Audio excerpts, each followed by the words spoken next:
Hello, this is pulse tarot corner. I am back with the weekly reading. अगर आपने कोई card choose कर लिया है अभी तक मेरे पोस्ट से, इंस्टाग्राम एंड फेसबुक पोस्ट से, तो इट्स वेरी गुड। अगर आपने नहीं चूज़ किया है you can do it now. एक कार्ड जो आपको सबसे ज़्यादा अपनी तरफ अभी अट्रैक्ट कर रहा है, आप वो कार्ड को चूज़ कीजिए and then you will know कि आपका वीक कैसा जाएगा और क्या एनर्जीज़ है आपके वीक में। सो लेट्स सी इस हफ्ते क्या है आपके कार्ड्स में। Let's start with card number 1। This week मैंने ऐसा किया है कि यहाँ पे 2 कार्ड्स हैं, एक है टैरो और एक है oracle cards. So for the card number 1 we get 6 of wands and goddess of the moon. Okay, 6 of wands एक बहुत ही विनिंग एनर्जी लेके आती है आपकी लाइफ में एंड यू फील कि आप सब कुछ कर सकते हैं and you are very capable and you definitely have you are definitely in control. And with the goddess of moon cards के साथ आप goddess of moon also that energy जो आपको आपकी एनर्जी के साथ आपको कनेक्ट करता है, आपके पावर के साथ आपको कनेक्ट करता है। सो आपको ऐसा महसूस होएगा कि आप बहुत कुछ कर सकते हैं and nothing can stop you. But इसमें आपको बी अवेयर कि आप दूसरों की फीलिंग्स एंड दूसरों की सेंटिमेंट्स को हर्ट ना करें। Like being confident is good, लेकिन being over confident and being rude is another thing. So always आप उसमें बैलेंस बना के चलिए। दूसरों के मन के साथ, दूसरों के साथ थोड़ा सा कॉम्प्रोमाइज़ करते हुए आप अपने पावर्स के साथ कनेक्ट कर सकते हैं।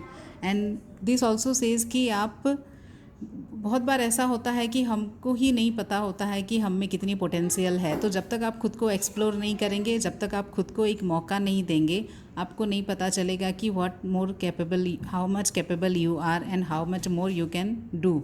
सो always give yourself the chance. खुद को अप्रिसिएट कीजिए, खुद को सेलिब्रेट कीजिए एंड जो भी आपके में what ever you know, what ever आपके में है पोटेंशियल, आप उसको फुल फ्लेज में शो कर सकते हैं वर्ल्ड को। That is card number 1। Now we move on to the card number 2। So card number 2 में हमको मिलता है 1 energy and 1 oracle tarot. Okay, so we get 7 of swords and healer of the ages. So 7 of swords is a negative kind of energy, लेकिन negative के साथ इसको हम as a cheating card देखते हैं। बट इसमें हमेशा वो नेगेटिविटी को ना देख के अगर आप इसमें वो स्मार्टनेस को भी देख सकते हैं। बीइंग ए चीटर वो होता है कि जिसने दूसरों को इंटेंशनली अगर आप तकलीफ़ दें तो आप चीटर होते हैं। लेकिन अगर आपने कोई जेन्युइन वजह से किसी को झूठ बोला या कोई बिकॉज ऑफ समथिंग जो कि उसको हर्ट ना करे, अगर being smart is not being a cheater. So there is a slight difference in being smart and being a cheater. So if you know that difference you can do things better. So 7 of swords में आपको उस energy के साथ play करना है जिसमें कि आपको स्मार्ट होना है and you have to outsmart other people. Then we get the healer of the ages with this card. So healer of the ages is a very positive card and during this time जब भी आपको ऐसी cards मिलती है उसका मतलब होता है कि you are capable of fighting जो भी आपके साथ हो रहा है and you are connected with your own healing energy. So जो भी प्रॉब्लम्स आपके इस वीक, आपको अगर कुछ प्रॉब्लम्स आती है उसको आप आसानी से सॉल्व कर पाएंगे एंड सारे सॉल्यूशंस आपके अंदर ही है। So it will be a challenging week for you along with a healing week for you. तो जो भी प्रॉब्लम्स आएंगी आप उसको डेफिनेटली सॉल्व कर पाएंगे। And be aware, be smart, but don't hurt anyone. Always try not to hurt others and do what is best for you. Now we move on to the third set of cards. इसमें हमको मिलता है tower and caring connection. Okay, so tower जैसा कि आप card में भी देख सकते हैं, this is one of the dreadful card और कोई भी इसको पसंद नहीं करता है। और जब भी ये कार्ड आता है तो we feel very disturbed and we are very afraid कि पता नहीं क्या होने वाला है।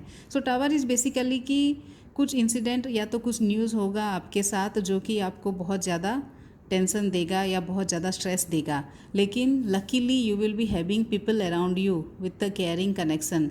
आपके साथ ऐसे लोग जुड़े हैं जो आपको सब तरह से हेल्प करेंगे एंड आपको इस प्रॉब्लम की स्थिति से निकालने में बहुत उन लोगों की सहायता रहेगी।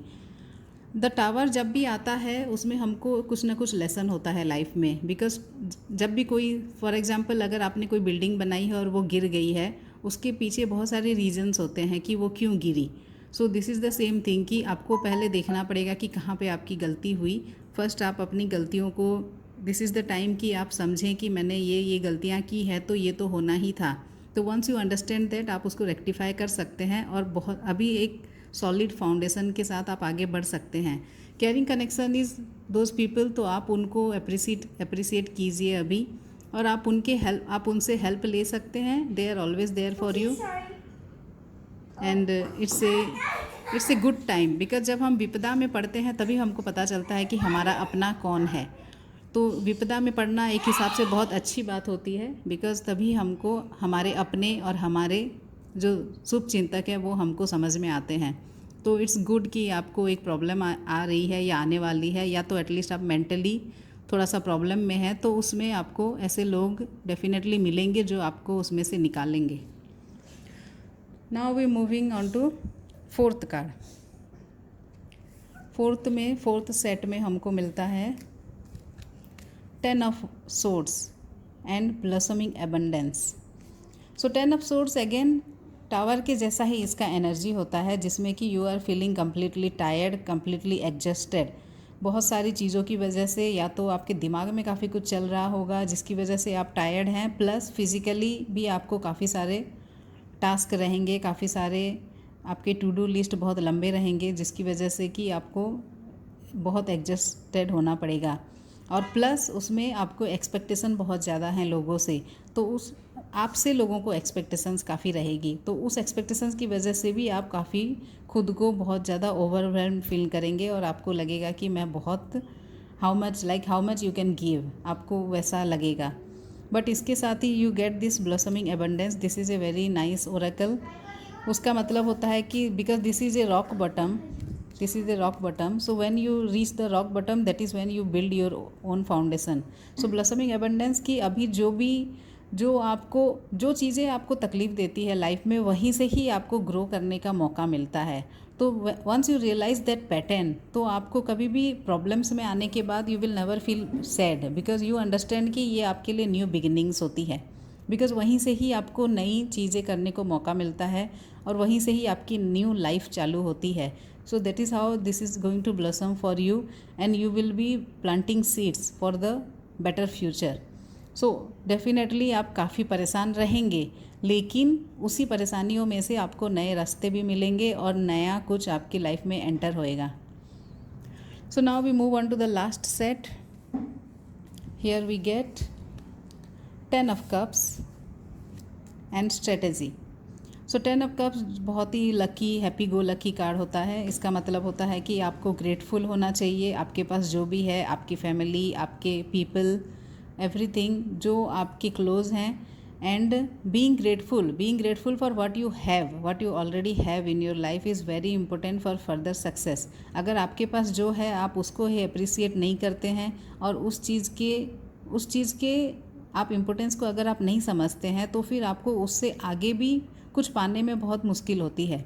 बिकॉज लॉ ऑफ अट्रैक्शन में भी वही बोला जाता है कि अनलेस यू आर ग्रेटफुल, जो भी आपके पास है, बिकॉज हम अगर नेगेटिवली सोचेंगे तो हमको लगता है कि हमारे लाइफ में बहुत प्रॉब्लम है, लेकिन अगर हम एंगल बदल के देखेंगे तो उन प्रॉब्लम्स के साथ काफ़ी चीज़ें हमारे साथ ऐसी है जो उसके लिए हमको ग्रेटफुल होना चाहिए। तो this week you will be grateful for many things and you will learn to be grateful for those small things, the simple pleasures of life. Along with that, you get this strategy is making plans for the future. So once you are satisfied with your life, you can definitely grow. So if you are not satisfied, एक satisfied होने में, एक comfort zone में, इसमें दो चीज़ें होती है कि once you are in a comfort zone you don't want to grow, लेकिन जब तक आप सेटिस्फाइड भी ना हो अपनी परिस्थिति से, तब तक आप आगे भी नहीं बढ़ पाते हैं। बिकॉज एक डिससेटिस्फेक्शन के साथ जब भी आप कुछ चाहते हैं लाइफ से, वो आपको और डिससेटिस्फेक्शन ही देता है। So be happy where you are, but make plans for more, like you can अपने परिस्थिति में आपको स्टेबल होके आपको आगे के लिए बहुत कुछ आपको प्लान करना चाहिए और आगे के लिए आपको काफ़ी कुछ मौके मिलेंगे। सो दिस वीक आपको काफ़ी मौके मिल सकते हैं if you are grounded, if you are in your own comfort zone. और अगर आप समझते हैं कि लाइफ में क्या इम्पोर्टेंट है, तो उस बेस के साथ आपको आगे बढ़ने के लिए काफ़ी मौके मिलेंगे। So that is for this week. Thank you and have a wonderful week.